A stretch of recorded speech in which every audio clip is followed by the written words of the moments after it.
ஒரு தியாக பாரதி வரதராஜன்.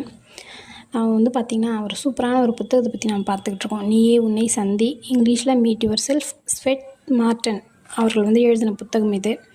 இதோட அடுத்த பகுதியாக என்னென்னு பார்த்திங்கன்னா, ஆற்றல் மிகுந்த தன்னுணர்வு நிலை அப்படின்னு சொல்லிட்டு, அதாவது தனிப்பட்ட ஒவ்வொருத்தரோட வாழ்க்கையிலுமே சரி, இந்த நம்மளை நாமே ஒரு தரிசிக்கிற ஒரு தருணம் வந்து எல்லாருக்குமே நடக்கும்.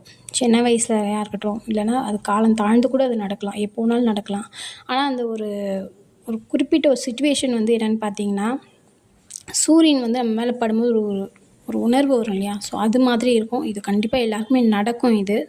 இந்த ஒரு ஃபீலை வந்துட்டு எந்த ஒரு செலவு எதுவுமே இல்லாமையே வந்துட்டு எல்லாருமே இந்த ஒரு அனுபவத்தை வந்து நம்ம அனுபவிக்கலாம் அப்படின்னு சொல்லிட்டு இந்த ஒரு ஆத்தர் வந்து நமக்கு வந்து குறிப்பிட்டு சொல்கிறார் இது. அதாவது ஒரு சீரியல் பார்த்துக்கிட்டு இருக்கோன்னு வச்சுக்கோங்களேன், திடீர்னு வந்து ஒரு டேர்னிங் பாயிண்ட் ஒன்று வந்து நடக்கும். அதாவது அந்த ஒரு ஃபோன் கால் எடுத்தால் அப்படியே அந்த இதுவே மொத்தமே மாறிடும். அது மாதிரியான ஒரு சிச்சுவேஷன் வந்து எல்லாரோட லைஃப்லையுமே கண்டிப்பாக நடக்கும் அப்படின்னு சொல்லிட்டு சொல்கிறாரு. இதுக்கு வந்து என்ன சொல்கிறாருன்னா, ஒரு ஸ்டூடெண்ட் வந்துட்டு, அதாவது அந்த காலகட்டத்தில் இந்த ஸ்டூடெண்ட் வந்துட்டு பார்த்திங்கன்னா, அவருக்கு வந்துட்டு பாடி பில்டர் ஆகணும் அப்படின்னு சொல்லிட்டு அவருக்கு ஒரு ஆம்பிஷன்.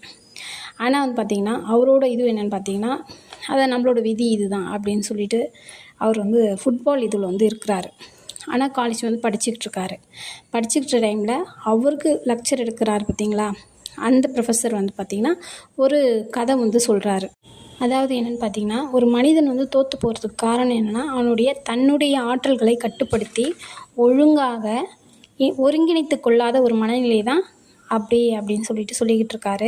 அது மாதிரியான ஒரு விஷயத்துக்கு வந்து உதாரணமாக என்ன சொல்கிறாருன்னா, ஒரு பேப்பரை வந்துட்டு நார்மலாக வந்து சூரிய வெளிச்சத்தில் வைக்கும்போது அது வந்து எரியாது. ஆனால் ஒரு கண்ணாடியை வந்துட்டு நம்ம ஆப்போசிட் இதில் வைக்கும்போது அந்த கண்ணாடியில் வந்து அந்த ஒளிக்கீற்று பட்டு பேப்பரில் வந்து படும்போது அழகாக வந்து எரியும் அப்படின்னு சொல்கிறாரு. இந்த ஒரு விஷயம் வந்து அவரோட மனசில் பயங்கரமான ஒரு தாக்கத்தை ஏற்படுத்துது. நாம் ஏன் வந்துட்டு நம்மளோட இது விட்டு நம்ம ஏன் இதில் இருக்கணும் அப்படின்னு சொல்லிட்டு அவருக்கு தோணுது. அந்த ஒரு நிலை வந்துட்டு எல்லாருக்குமே ஏற்படும். ஏதோ ஒரு விதத்தில் கண்டிப்பாக நடக்கும். ஏன் இந்த ஒரு ஸ்டோரி வந்து நான் சொல்லிக்கிட்டு இருக்கேன் பார்த்திங்களா, இந்த புத்தகத்தை பற்றி. இப்போ கூட உங்களுக்கு எல்லாருக்குமே இது நடக்கலாம், கண்டிப்பாக நடக்கும். வாங்க, ஒவ்வொரு நாளும் எல்லாருக்கும் ஏற்படக்கூடிய மாற்றத்தை நம்ம வந்து பார்க்கலாம். அடுத்து என்னன்றதை நம்ம வந்து நாளைக்கு நம்ம தெரிஞ்சுக்கலாம். Thank you friends.